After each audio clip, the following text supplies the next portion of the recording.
I was told I wasn't Harvard material, yet I still won the Harvard Book Prize Award.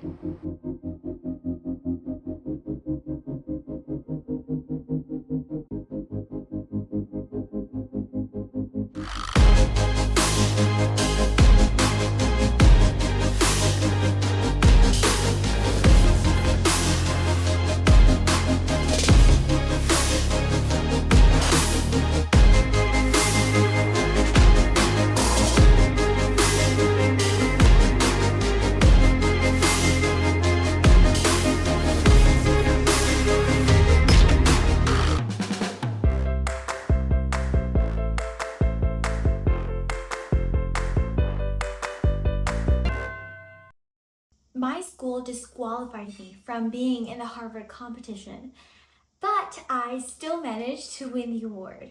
So the Harvard email arrives asking me about my school's name. And I was thinking, should I tell them even though I might get in trouble with my school? Because they were going to notify my school on me being in the competition, even though technically I was already disqualified by them. So I asked my mom about it and she was like, I'm gonna back you up whatever happens. So I was like, okay. So I sent in the email because honestly, I didn't have much choice. And after that, I waited and waited and waited for like 2 months almost, because it was right during winter break. So for me, that winter break wasn't really much of a holiday because I was studying like every day for the SAT, which is the college admissions exam.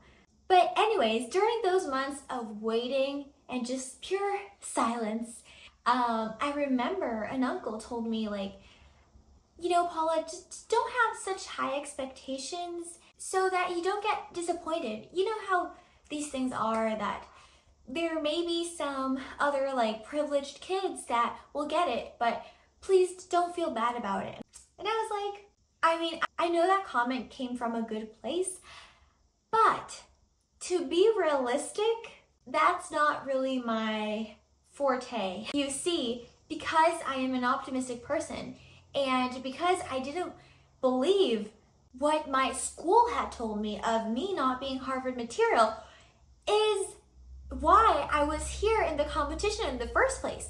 So I couldn't let those doubts come in. So I just had to stay focused and be patient. Finally, January comes in and Harvard emails me stating that I am a semi-finalist. I couldn't believe it. I was like, yes, like this is more than a sign that this award is for me. I was also so happy by the fact that I didn't let those doubts come in during those periods of waiting, because finally I was a semi-finalist and I was only missing 2 rounds. And on top of that, my friend also got to be a semi-finalist. She was from another high school, so I was really excited because we could be one of the winners. There were 3 spots for the winners, so I was really excited because I was gonna also share this prize with one of my good friends. So for the next round, the challenge was to write an essay upon one of these 2 prompts. Number 1, a memorable place or country you have visited and why it was memorable. And number 2, describe a challenge that young people have to face in today's society to change their country. So I had to pick one of those 2, but I kind of combined those 2. The first one, I thought it was a really good prompt for me because I love traveling. I even have a travel agency. So yes, I have a big passion for traveling, and I have been so blessed to have been in more than 40 countries around the world. So I had many to choose from. So I thought, okay, many of the countries are memorable, but specifically, I thought about my school trip I had done that previous year with that same school, actually. Oh no, wait, that was in middle school, never mind. We went on a school trip to New York City. I was invited to debate and also visit the UN headquarters. For me, New York City is a magical place. I got so inspired by every single symbol in the corner. It was truly amazing. I can even make another video just talking about New York City. But especially on the US Custom House, I saw 4 statues representing each continent. And of course, I know there's more continents, but at least at the US Custom House, there are only 4. I thought it was so interesting how they made these statues. You see, they were 4 women. The first one was Africa, the oldest. Her head was bowed down. She seemed tired and like abused by the other continents. Then I saw Asia, the second one. Her eyes were closed and she was serious, and her expressions were really like firm and disciplined. And then I saw Europe. Oh, whew. Europe was beautiful with this heavy, great crown. She looked powerful.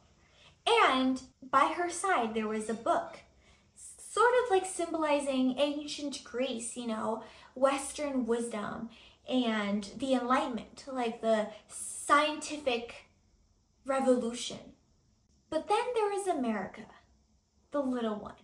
I mean, she was not little, she was just young.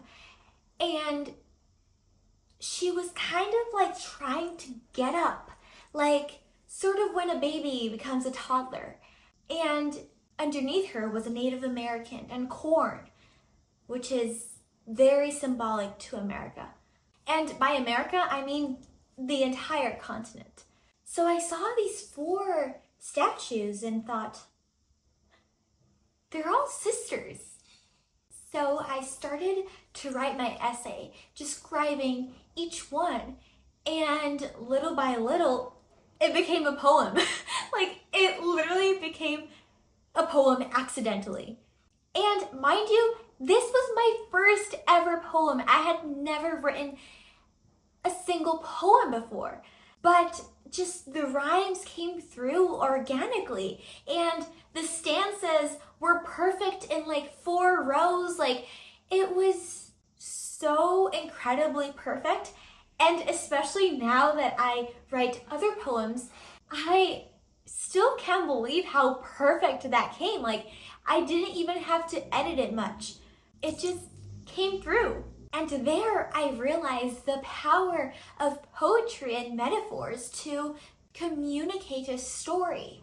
And so I named it the Gaia Sisters, where Gaia in Greek means earth, because what connects the 4 continents is the fact that we all live on Earth, and every continent is a sister. So I started. Africa, the ancient, the origin, the precious. Her head bowed down in utter fatigue. To what seemed a great era, now even the Sphinx is weak. Oh, Africa, they have done enough for the scratches of men to run down deep. Next in line is Asia at sight. Her discipline is hard, but gets work done. Although she has a bloody past, who else but Asia should get given the chance? No, lo and behold, the Empress has come. Her head is shiny as any shiny stone.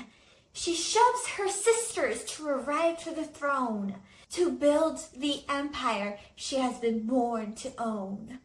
Ruthless and clever, she builds upon men, loyal to Plato with the world in her hands.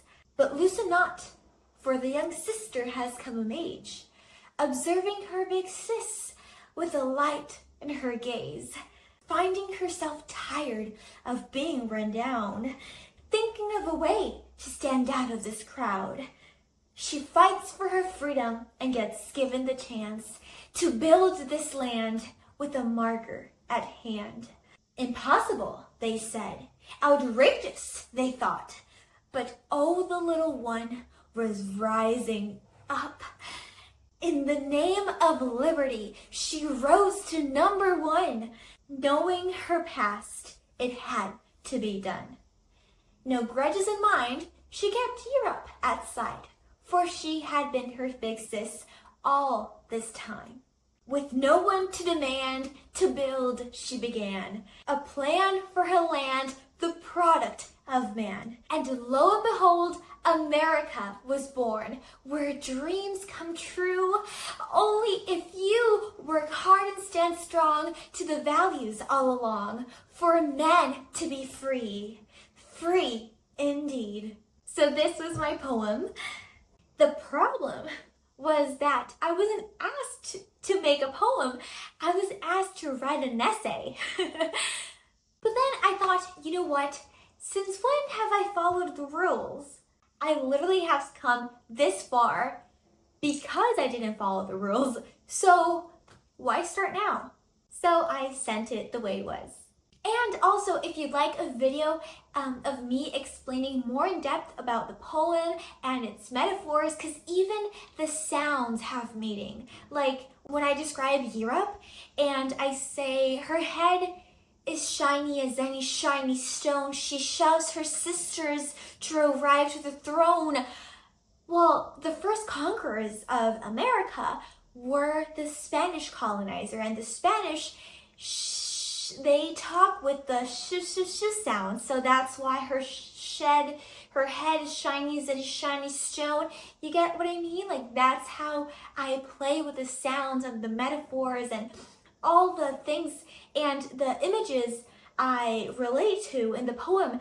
So yeah, each sound has a deeper meaning. Each phrase has a reason of existing. And right then and there, I fell in love with poetry. But that's for another video of me talking more in depth.